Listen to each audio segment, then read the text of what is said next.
How are you doing today? My name is Brico, and today I want to talk about our inner voice. It's probably a topic that is not discussed often, but I've been encouraged and inspired by the Word of God to talk about this inner voice and how it has an effect that I believe um, on humanity.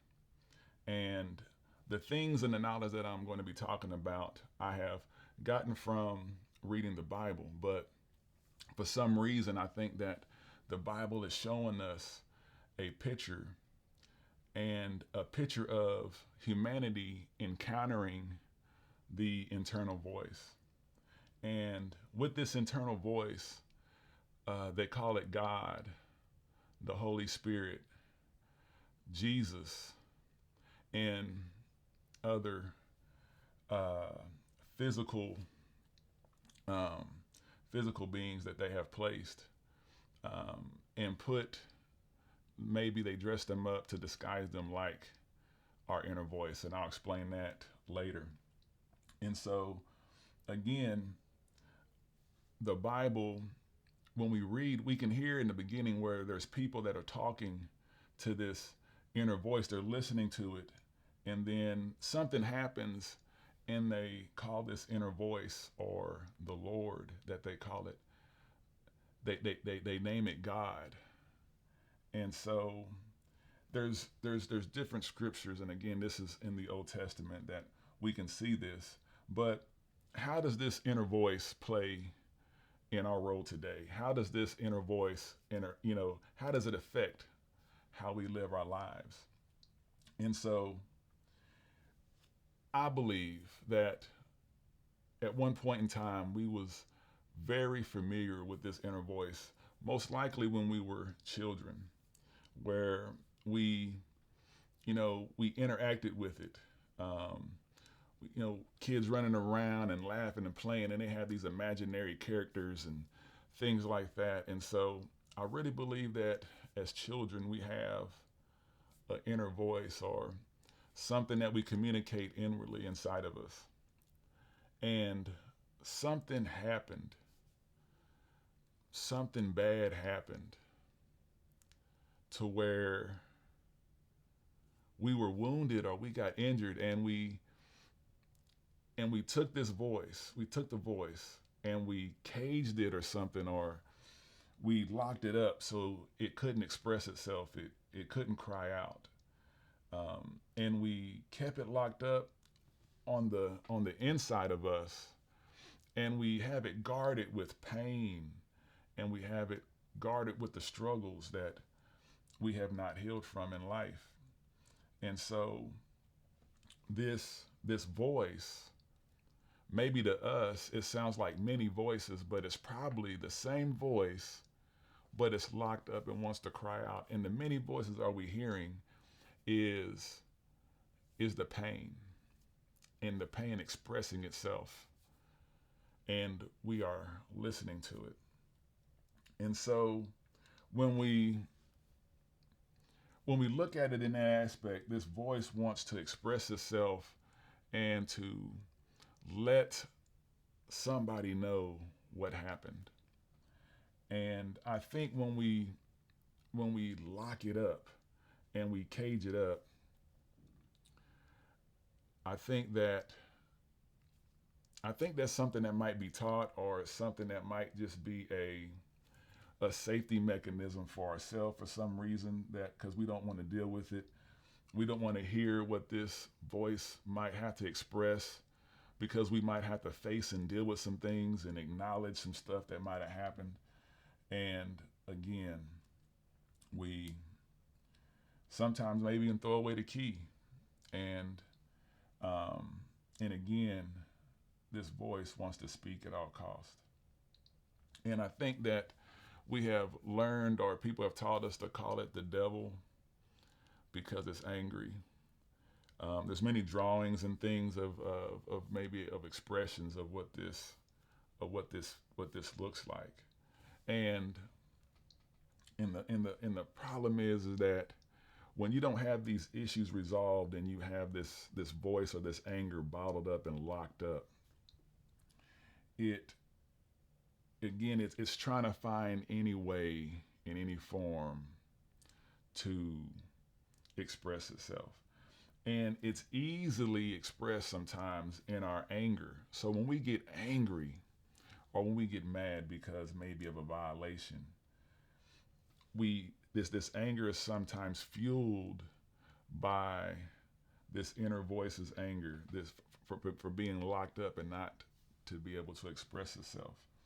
And I think there's times where it even interrupts relationships, because if anybody gets close to us and we feel, or that inner voice wants to express itself, but we don't want to endure the pain, we might find some way to destroy that type of relationship that we have, just so we don't have to speak, just so that we don't give that voice time to express itself.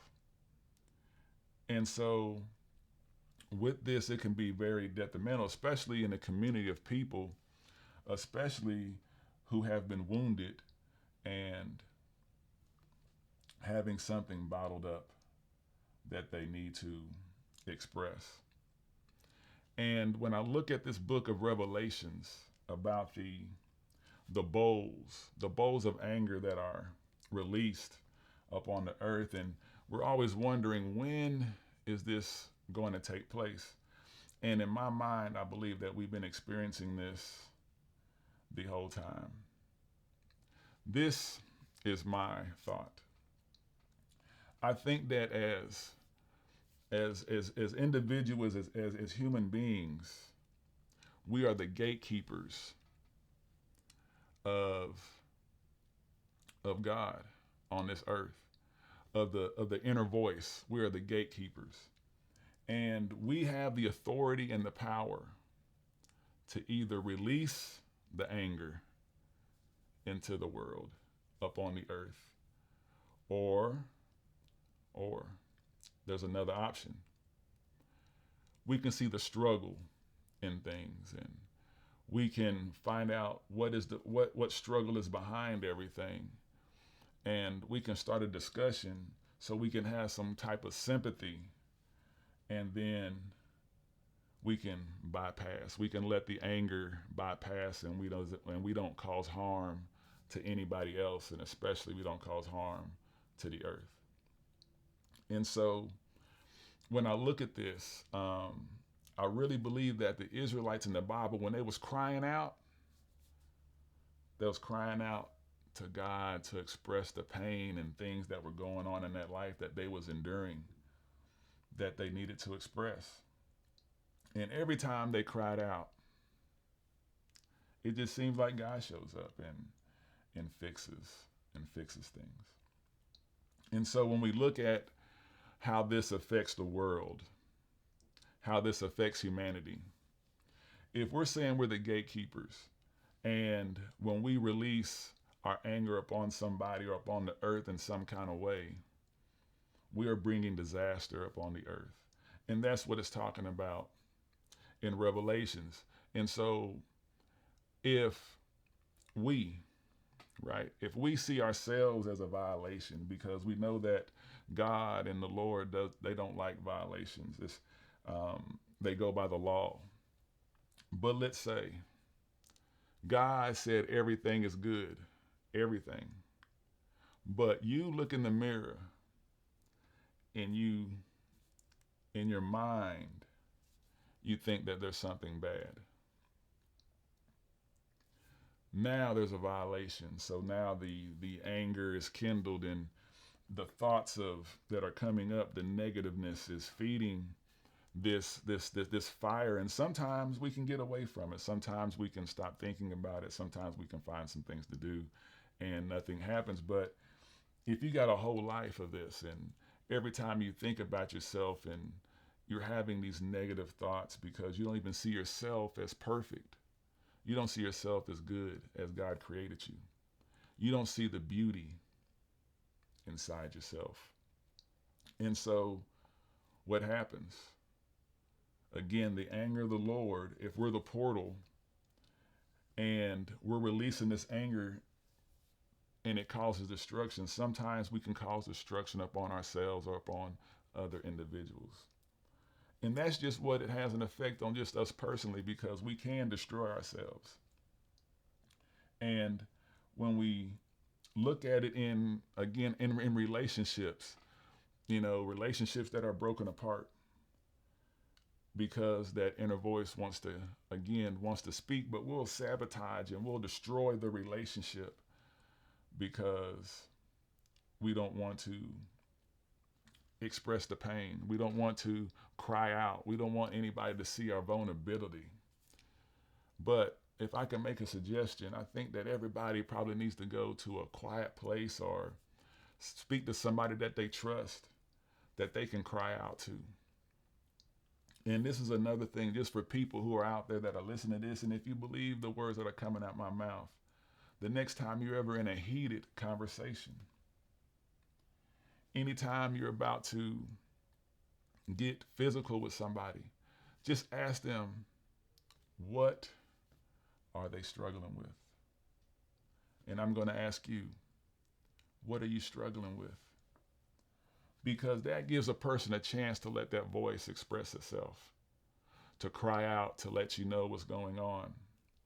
And just maybe if we do that,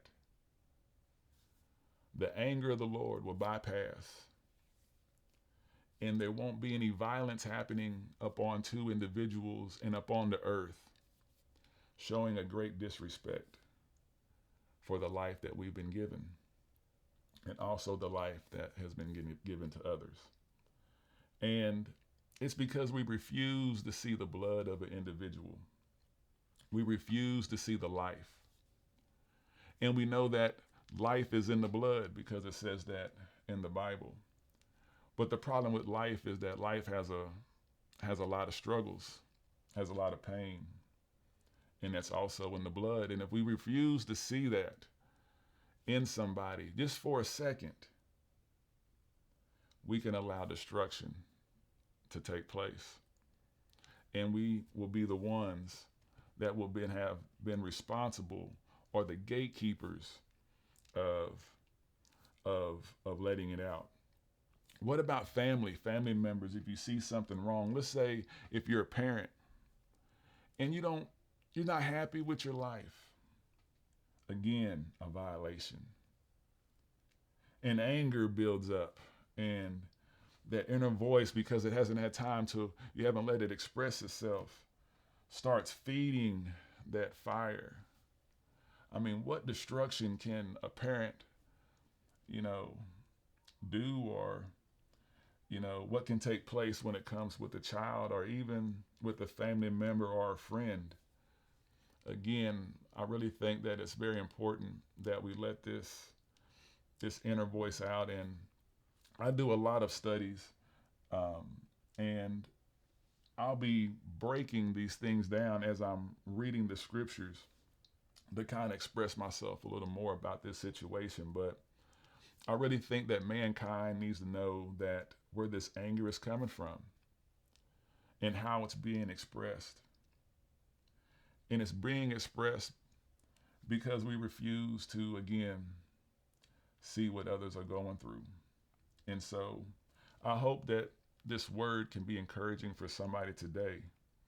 Again, just going up to somebody and seeing what they're struggling with, or before you get into an altercation, or when you notice the anger coming, pause. Ask yourself, what are you struggling with? Ask the individual, what are they struggling with? And maybe we can start seeing a change. Maybe we can start seeing the anger of God bypassing, and we can start seeing us love one another and being more connected with one another. And so, again, this was beneficial for me as far as reading the Bible and learning this. And I just thought that I should express it and let everybody else know, and not really hold it to myself. But again, really get to know who you are. you'll find out that there's nobody like you. And we have to remember that this inner voice is jealous, because it says that also in the Bible, and it wants to be center stage in your life. And so if you start putting other things in its place, then it's going to get angry. And if you don't honor it the way that we should, it'll get angry. And I have heard and I have read and I have listened to what the anger of the flesh can happen upon this earth. I just like me, y'all heard what this anger can do when it's activated. So please today, and if you see a benefit today, keep on doing it. But let's see what we can do to pronounce people clean, to see what their struggles are, and to show neighborly love. I want to thank you for listening. We'll talk to you later.